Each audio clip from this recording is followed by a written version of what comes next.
آپ کی تیاری کیسی چل رہی ہے؟ آپ سوچ رہے ہوں گے کس بات کی تیاری؟ جی ہاں، شعبان المعظم کی تیاری، وہ مبارک مہینہ جس کے لیے صحابہ کرام علیہ رضوان تیاری کیا کرتے۔ کیسی تیاری کرتے؟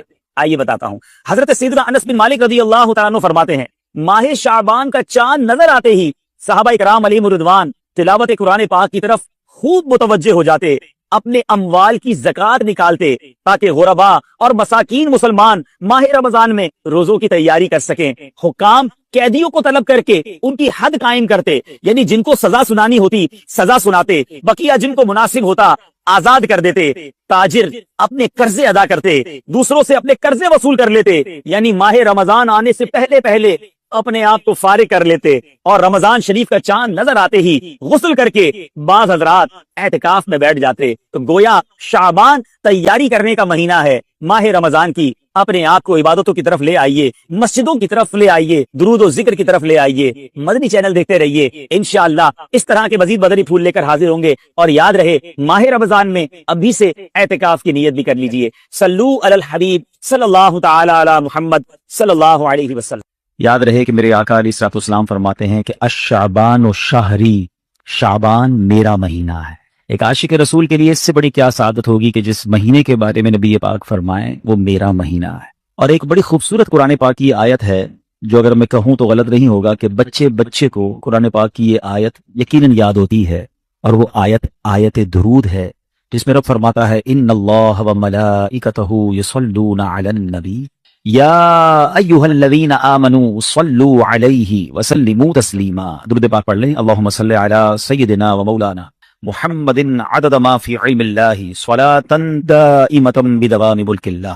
آیت درود جو ہے یہ بھی ماہ شعبان میں ایک روایت کے مطابق نازل ہوئی ہے، تو اس سے پتہ چلا کہ شعبان یہ خاص درود پاک پڑھنے کا مہینہ ہے۔ اسی آیت کو تھوڑا سا سمجھتے ہیں۔ اللہ فرماتا ہے بے شک اللہ اور اس کے فرشتے اس نبی پر درود پاک بھیجتے ہیں، اے ایمان والو تم بھی ان پر خوب درود اور سلام بھیجو۔ قرآن پاک میں بہت سارے آرڈرز ہیں، بہت سارے احکامات ہیں، کہیں فرمایا نماز پڑھو، کہیں فرمایا زکوٰۃ دو، کہیں ہمیں حج کا حکم ملا، کہیں ہمیں بہت سارے آرڈرز ملے، کہیں یہ رب نے نہیں فرمایا کہ اللہ اور اس کے فرشتے یہ کام کرتے ہیں، اے میرے بندو تم بھی شامل ہو جاؤ۔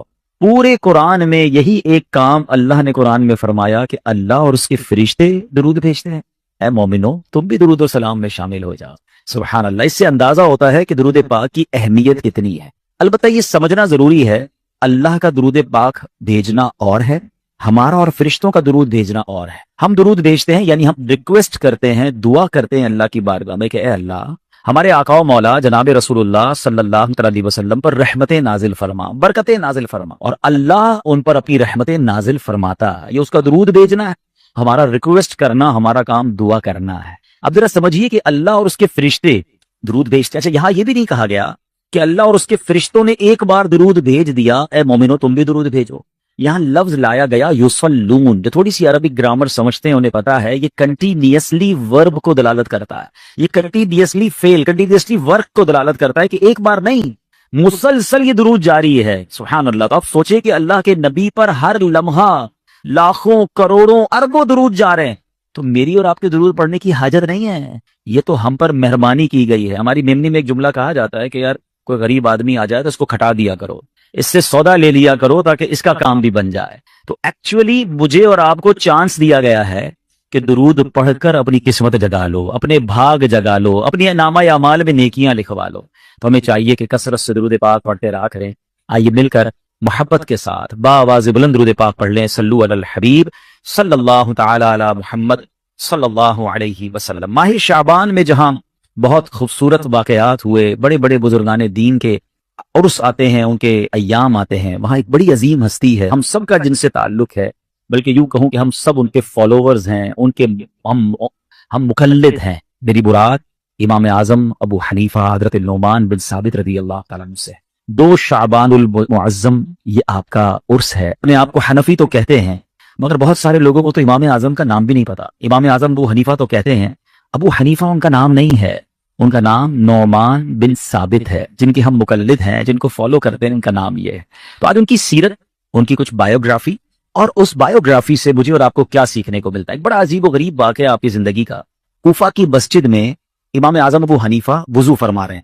پہلے یہ فضیلت ذہن میں رہے کہ روایتوں میں آتا ہے کہ جب بندہ وضو کرتا ہے اے نمازیوں تمہیں مبارک ہو، اے وضو کرنے والوں آپ کو مبارک ہو کہ جب بندہ وضو کرتا ہے تو چہرہ دھوتا ہے تو چہرے کے گناہ معاف ہو جاتے ہیں، ہاتھ دھوتا ہے تو ہاتھ کے گناہ معاف ہو جاتے ہیں، سر کا مسح کرتا ہے تو سر کے، اور پیر دھوتا ہے تو پیر کے گناہ معاف ہو جاتے ہیں۔ مگر یہ معاف ہوتے ہیں یا گناہ دھل جاتے ہیں، یہ روایتوں میں تو پڑھا، مگر اللہ نے امام اعظم ابو حنیفہ کو وہ نظر عطا فرمائی تھی کہ آپ وضو فرما رہے تھے تو آپ کے برابر میں ایک نوجوان وضو کر رہا تھا، آپ نے وضو کرتے کرتے اس کے ٹپکتے ہوئے قطروں کو دیکھ کر فرمایا اے بیٹا ماں باپ کی نافرمانی سے توبہ کر لے۔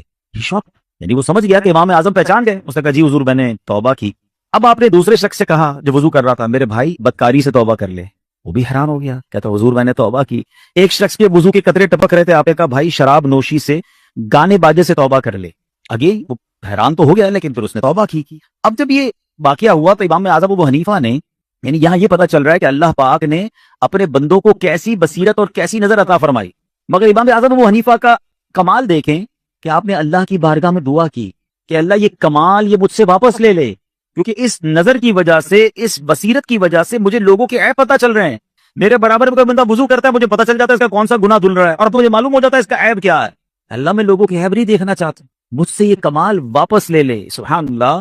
اور ایسا ہی ہوا، آپ کی دعا قبول ہو گئی اور پھر آپ کو لوگوں کے عیب نظر آنا بند ہو گئے۔ آپ اس سے دو باتوں پر اندازہ کیجئے کہ ایک تو اللہ پاک نے کمال کیسا دیا تھا، ان کی نظر کیسی تھی، وہ دیکھ لیتے تھے جو ہم نہیں دیکھ سکتے، مگر سوچ کیسی تھی کہ ہمیں لوگوں کے عیب نہیں دیکھنے۔ اب یہاں ہم سب کے لیے سبق ہے، ہمارے یہاں تو معاملہ ہی الٹا ہے، ہمارے یہاں بہت سارے لوگ تو دوربین لگا کے بیٹھے ہیں کہ عیب پتہ چل جائے، کرتا کیا ہے، اٹھتا کب ہے، سوتا کب ہے، جاتا کہاں ہے، کاروبار کیا کرتا ہے۔ بھائی نئی گاڑی لے لی، چیک تو کرو پیچھے کدھر سے پیسے آ رہے ہیں، نیا گھر فلاں سوسائٹی میں، ابھی تو گھر چھوٹا تھا اتنا بڑا کیسے ہو گیا، ٹینشن شروع ہو جاتی ہے۔ یعنی تلاش میں رہتے ہیں کسی کی ترقی کیسے ہوئی، کوئی آگے کیسے بڑھ گیا، کسی کو عروج کیسے ملا۔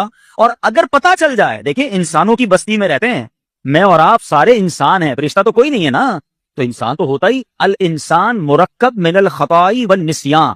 What is the definition of human being? پہلے یہ سمجھ لیجیے، انسان کی ڈیفینیشن ہی یہ ہے کہ انسان مرکب ہے، مکسچر ہے مسٹیکس کا اور بھول کا۔ یہ تو ہوگا، غلطیاں بھی ہوتی ہیں، انسان سے بھول بھی جاتا۔ تو اگر کسی کا عیب پتہ بھی چل جائے، تھوڑی دیر کے لیے مان لیا کہ اس میں یہ پرابلم ہے یا اس کے گھر کا یہ مسئلہ ہے، اب کیا بنتی ہے میری اور آپ کی ذمہ داری کہ اسے عیب کو دوسروں کو بتانا، اس کو انجوائے کرنا۔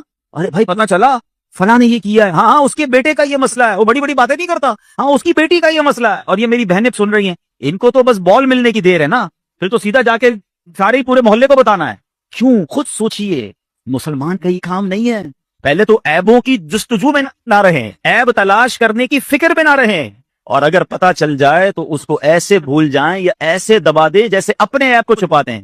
اب میں آپ کو دو حدیثیں سنانا چاہتا ہوں۔ امام اعظم ابو حنیفہ سے محبت کرنے والے بیٹھے ہیں، امام اعظم ابو حنیفہ کو فالو کرنے والے بیٹھے ہیں، پھر ان کی سیرت سے کچھ سیکھ کر بھی تو جائیں نا۔ اللہ کے آخری نبی رسول عربی صلی اللہ تعالی علیہ وسلم فرماتے ہیں، یہ حدیث مسلم شریف میں ہے، نبی پاک نے فرمایا جو کسی مسلمان کی تکلیف کو دور کرے، اللہ عز و جل قیامت کی تکلیفوں میں سے اس کی تکلیف کو دور فرمائے گا۔ whenever you find anybody، جب آپ کو کوئی شخص نظر آئے جو کسی پرابلم میں ہے، اگر آسانی ہے اس کی تکلیف دور کریں۔ اچھا یہ بھی بڑا مسئلہ ہے، ہم لوگوں کی مشکلوں کو دور کرنے کا مطلب یہ سمجھتے ہیں کہ یار پیسے خرچ کرنے پڑیں گے۔ ہر چیز پیسے سے دور نہیں ہوتی۔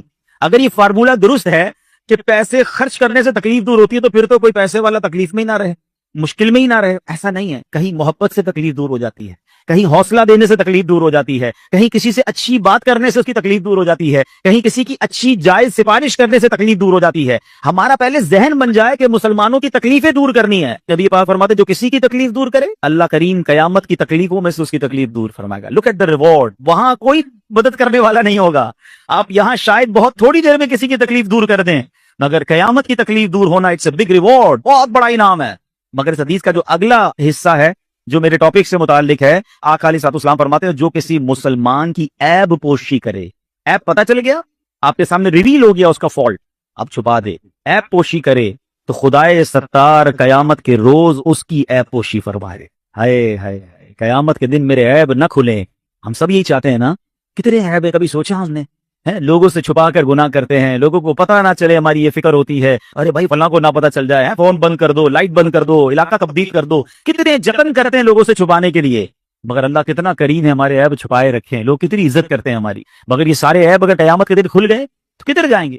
آقا فرماتے ہیں جو دنیا میں کسی کے عیب چھپاتا ہے، اللہ قیامت کے دن اس کے عیب چھپائے۔ ایک اور جگہ اللہ کے نبی علیہ الصلوۃ والسلام فرماتے ہیں جو شخص اپنے بھائی کا عیب دیکھ کر اس کی پردہ پوشی کرے تو وہ جنت میں داخل کر دیا جائے گا. اگر جنت میں جانا ہے بیوٹیفل وے، عیب پتا چل جائے چھپائیں. جس طرح اپنے بچوں کے عیب ہم نہیں چاہتے. کہتے ہیں نا، ہمارے ایک جملہ بڑا مشہور ہے، یار گھر کی بات گھر میں رہنے دو، تو دوسرے کی گھر کی بات بھی اس کے گھر میں رہنے دو نا. اس کی گھر کی بات کیوں محلے پہ لے جانی ہے؟ اس کے گھر کی بات کیوں سوشل میڈیا پہ ڈالنی؟ کیوں انجوائے کرنا ہے؟ عربی کا ایک مقولہ یاد کر لیجئے، بڑا خوبصورت ورڈ ہے، من ضحکا ضحکا.